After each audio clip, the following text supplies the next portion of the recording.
Hello, this is Mr. Chance. This is lesson 1.2 on writing a rough draft, whether you're in the 7th or the 8th grade. This is pages 12 and 13 of your Grammar for Writing book.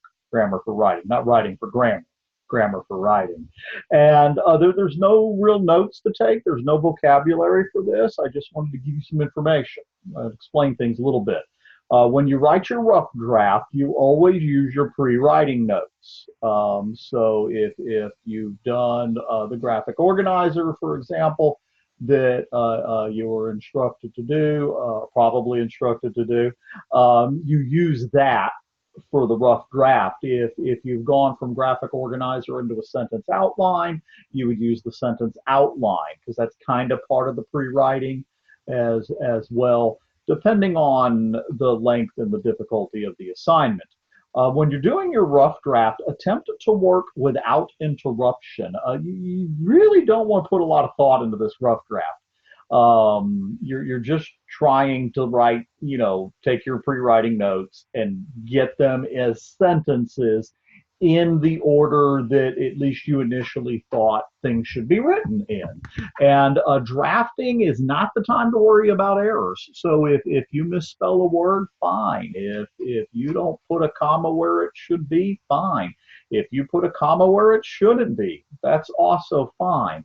All of those mistakes get fixed after the rough draft is done in the revising and editing process. Okay, so don't worry about that right now. Just write. Pretend mistakes don't matter, right? Because in a rough draft, they kind of don't, right? It makes rough drafts really easy to grade. You either did it or you didn't, right? So no pressure on me there either.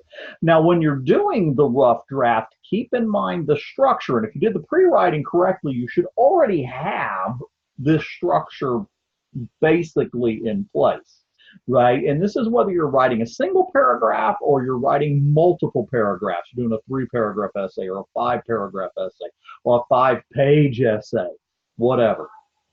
Basic structure stays the same. So you start with your introduction. And in your introduction, you want to catch your reader's attention and you want to get your thesis out there. Your writing is making some sort of claim that you are going to attempt to demonstrate. This is your main idea, right? So you got to let the reader know up front what to expect, right? And then what follows that, the bulk of your writing is the body. And these are the sentences that support your thesis, that all deal with your main idea, one way or the other, some aspect of your main idea, again, depending on the length of the writing assignment. And then you end with the conclusion, because where else would the conclusion go but the end, right? And often, for me at least, the conclusion is the trickiest part.